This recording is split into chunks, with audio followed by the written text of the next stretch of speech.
Today, Sayadaw will talk about what one needs to know about the word yogi. Why is someone called a yogi? What is it?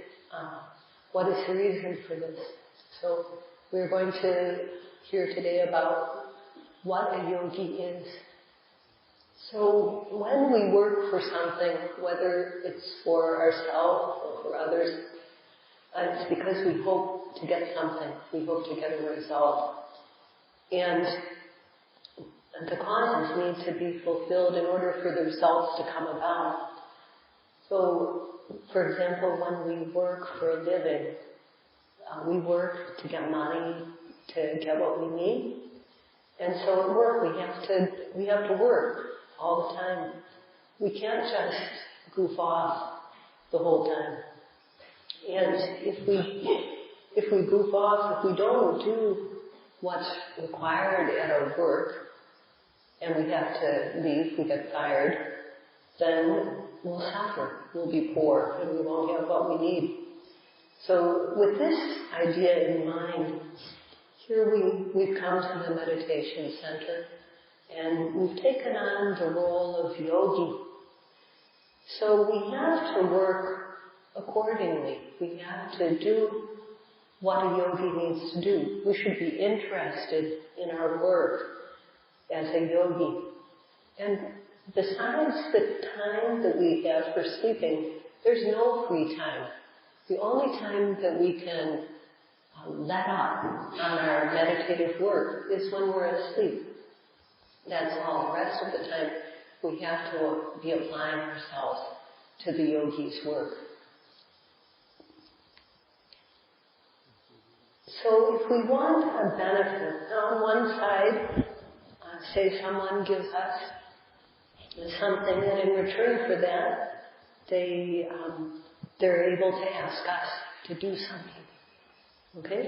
They can ask us to do tasks because they give us something. We get the benefit from them. And so as we have that two-sided relationship in which we receive something, and in return we need to do what the person asks us to do. So if, as we carry out this task that we're being asked to do, if we don't do it respectfully, the person will not be very satisfied with us. So we want, Sayadaw would like you to keep this in mind.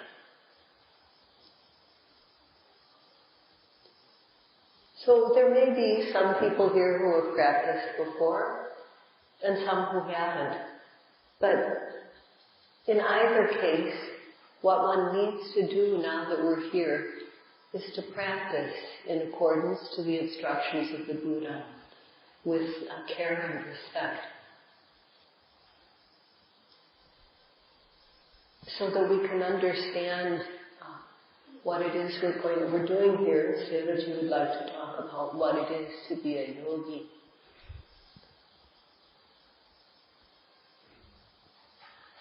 So, according to common understanding, a yogi is someone who meditates. That's how most people understand this word. And we meditate in order to make our mind clean and to develop knowledge, gain happiness, peace. So if we don't have any objective as we go about this practice, it's not going to be beneficial. So first of all, these two objectives, to make our minds clean and pure, and second, to develop knowledge, these require sila, or morality, as the basis. Our sila has to be clean. And here, because we're at a retreat setting, we keep 8 precepts. That's the minimum. So of the 3 trainings of the Buddha, sila is the first. We have to start out by making our sila clean. We take the precepts and then we keep them. And doing this, our physical and verbal behavior become clean. only then, with that basis, will we be able to develop knowledge in stages and gain happiness. The Buddha taught that beings in this lifetime as well as in previous lifetimes, in this lifetime we have tendencies such as greed, or lobha, we want various types of things. And there are times when we lose our sense of loving kindness for others and we turn to dislike, hatred, cruelty. We want to harm others. And we don't know that doing this is wrong. There's delusion about what is right and what is wrong. So things like greed, hatred, and delusion, lobha, dosa, and moha, they have been part of our past lifetimes many, many times. And based on these, we've committed misdeeds. So there are these, what sort of misdeeds? Well, physical, verbal, and mental. Physical misdeeds are things such as killing, stealing, committing adultery, and verbal misdeeds, lying, causing quarrels among friends, and then slander, frivolous talk, wasting our time with saying things that aren't true. And then there's mental misdeeds, like planning how can we get something or other that belongs to somebody else, or how can we ruin this person or that person, and also not having any idea that good begets good, bad begets bad, instead thinking that if we do something good, it doesn't matter, it won't make any difference. If we do something bad, it won't make any difference. These are misdeeds that the Buddha spoke about. 3 physical misdeeds, 4 verbal misdeeds, and 3 mental misdeeds, total of 10. And the Buddha used the word duccaritas for these. Say we want to do something good, but in our minds, all of a sudden there comes greed or anger or delusion. Are we going to be able to do it? No. Our good deed is going to be ruined by these unwholesome mental attitudes. So, although we want to do something good, we aren't able to do so when there's lobha, dosa, and moha. So this is the root of this word duccarita. These kleshas come in and they destroy what we are trying to do. So to dispel these, the Buddha gave us 3 methods. And these are the 3 trainings. The training of sila, or morality, the training of concentration, or samadhi, and the training of paṇḍitā, or wisdom. And if we practice according to these trainings, we'll get benefits. So at the present time, people over the world, the whole world, for the most part, are subject to extreme greed, anger, and delusion, extreme lobha, dosa, and moha. And there's no control. So not knowing the correct method for controlling our behaviors, for suppressing the kilesas, and for uprooting them completely, the whole world is subject to these extreme defilements. So when there's extreme wanting, just for oneself, wanting oneself to have something and not caring about the result, then one will steal something, either secretly or take it by force, and one will commit deeds such as incest, or rape, or adultery, not thinking at all about how other people are affected. And people will lie to get what we want. So these are examples of how lobha or greed destroys what we do, destroys our action. And another, further, we don't have sympathy for others, aren't willing to sacrifice, and so we have attitudes like hatred or cruelty. When hatred and cruelty are strong in us, then we turn to torturing others. And out of envy, we try to destroy others. And we lie in trying to put other people down. So these are just some examples of how anger or dosa can destroy what we do. And we don't have any basic, people of the world for the most part don't have any basic idea that when you do something good, it brings a good result. When you do something bad, it brings a bad result. And so people think, they don't understand that taking recreational drugs is not beneficial. And there's no ability to reflect, for the most part, and no knowledge of what is truly good for us and what isn't. And so people use drugs, especially illegal drugs, and when people use them a lot, then all sorts of diseases can arise.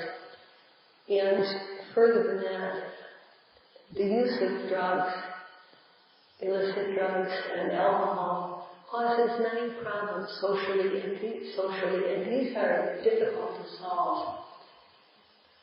And this arises due to not avoiding things that should be avoided.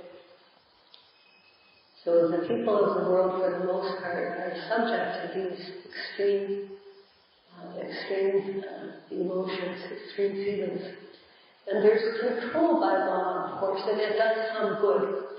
But for the most part, people don't have any knowledge and don't have any ability to reflect on whether their behaviors are good or bad. So these misdeeds, ducharitas, cover the whole world almost, so that it's hard to see. If we look, it's hard to see who is good. And it seems like bad people are all over. It seems like there's enemies all over. But for world peace, for the world to become a peaceful place, we need to try to overcome the internal enemy, the enemy within us. And there's a method for this. Sila is the method for correcting our physical and verbal behaviors. And the training of samadhi is the method for suppressing the negative tendencies. And the training of Paṇḍitā, or wisdom, is the method for uprooting once and for all the source of the ducharitas, the kilesas. And the Buddha taught these three trainings, these three methods. Kilesas have been following us throughout our lifetimes.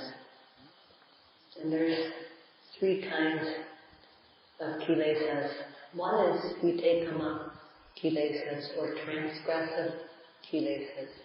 These are gross kilesas that are acted out on a physical or verbal level. And number two is pariyotana kilesas. These are the obsessive defilements that lie sort of bubbling in our minds. And number three, anusaya kilesas. These are the seeds of kilesas that lie dormant, waiting for the opportunity to rise.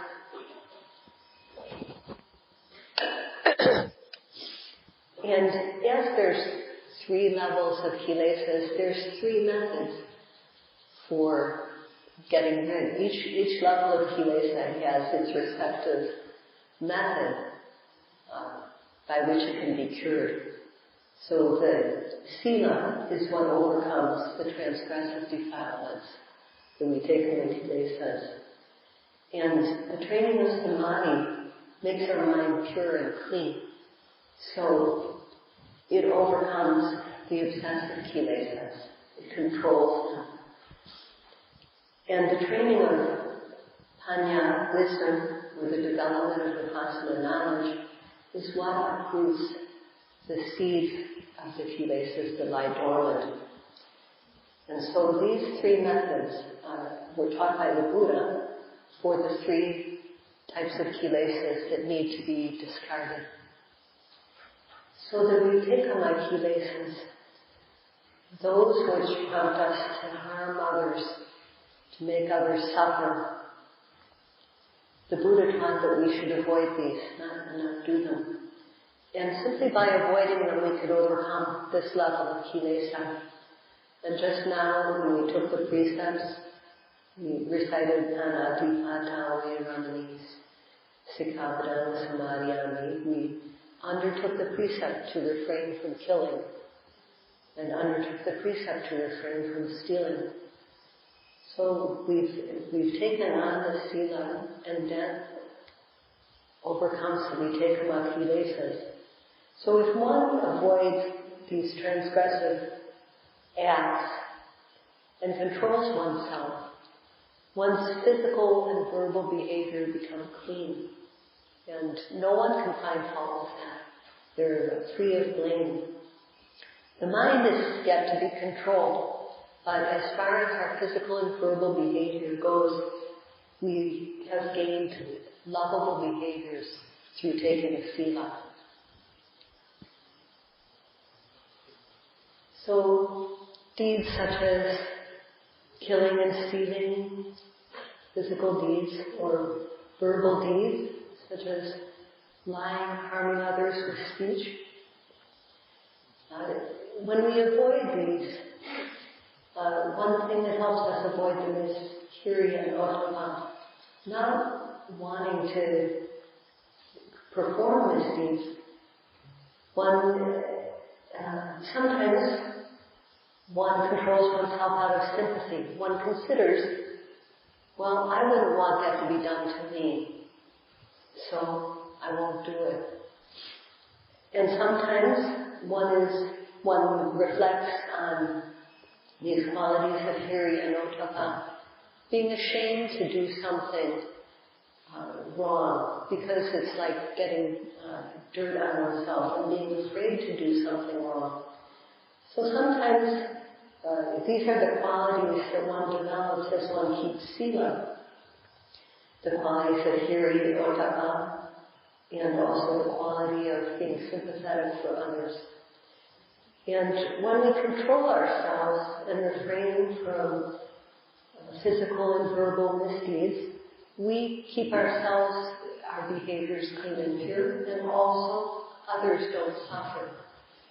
So in this way, both sides benefit. The Buddha compared these physical, verbal, and mental misdeeds, kaya, dutritas, vati dutritas, and no dutritas. He compared them to two things. One is they're like feces, and the other is that they're like a hot, burning ball.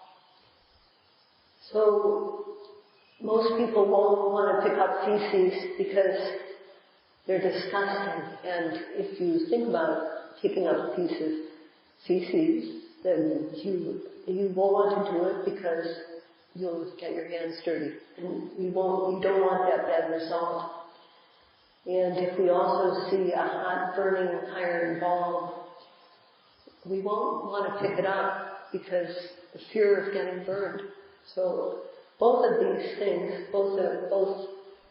if we have to contact them and get them on ourselves, then they bring us bad results.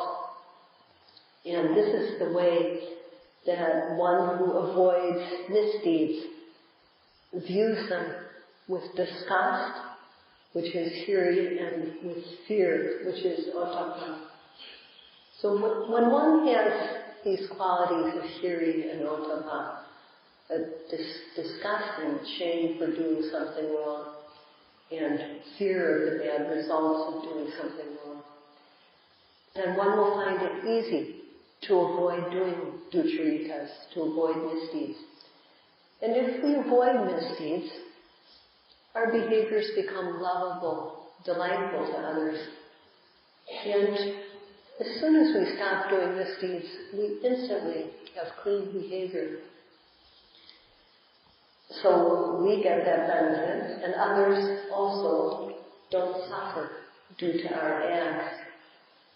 So, due to having Hiriya Dhamma, we protect ourselves, and we also protect others, and we gain happiness through doing this. And the same is true for all the misdeeds. If we avoid them, we create this type of clean behavior for ourselves, and others' happiness is preserved.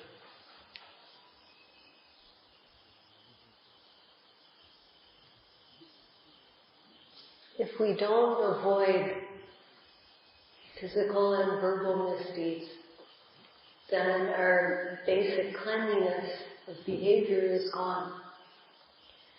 And without that clean behavior, we won't be able to develop a clean mind. And further, we won't be able to develop knowledge.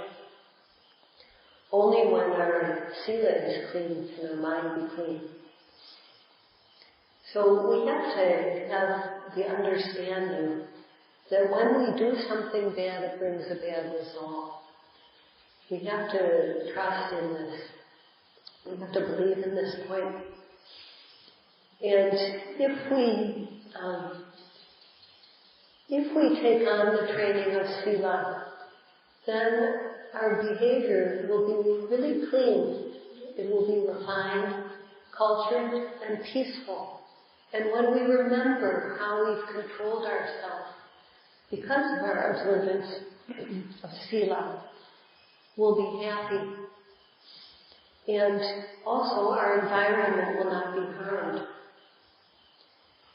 So when we undertake this high-level practice of satipatthana, our sila has to be complete.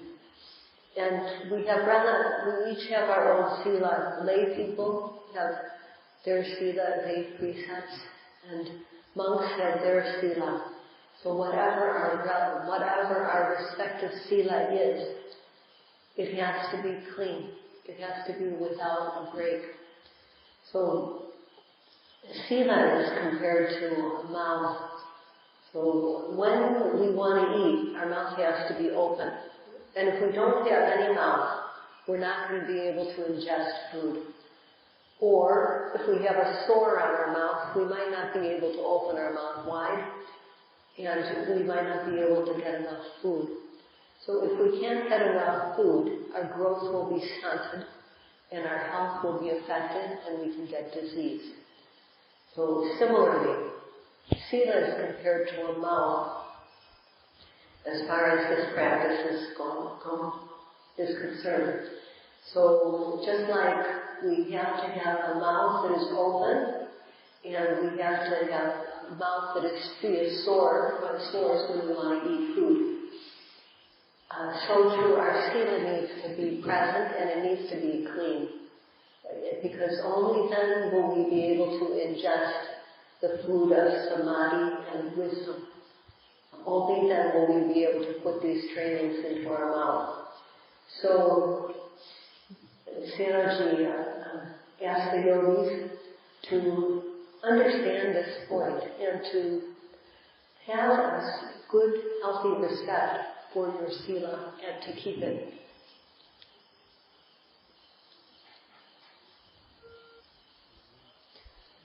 So, sila is just the foundation.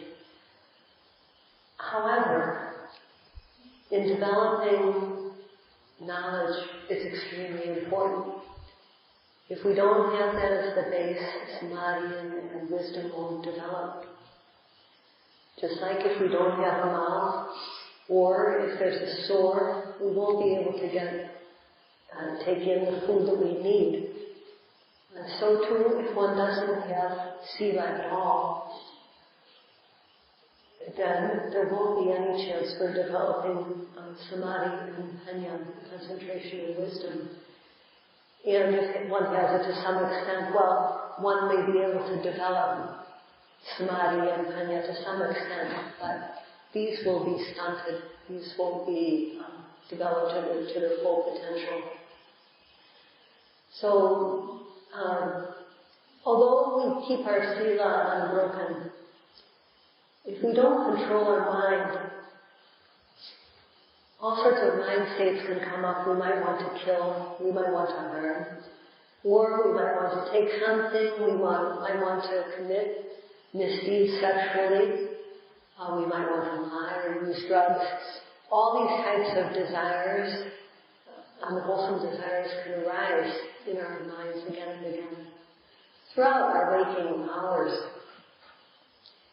And our mind is like a little baby. So a baby needs to be raised properly. You can't just give birth and then let it raise itself. And our mind too, it needs control. So when kilesas enter our mind, we can overcome them by our awareness. So we can cure the kilesas, the disease of the kilesas when it arises. And we can also prevent them from arising. So if we don't have any control of our mind, these greed, hatred, and delusion are like fires that will just burn all day long in our minds. But with mindfulness, we can protect ourselves. We can prevent kilesas from arising, and we can also, if they happen to arise, we can also cure them. And the way for doing that is to know at every arising. This is what we have to do. We have to observe the obvious object that arises in our mind and body with effort. We apply our awareness with effort. We try to know steadfastly. And so one needs effort, which is called yoga in Pali. One needs effort to do this work. And Sayadaw is going to continue this topic of what a yogi is tomorrow.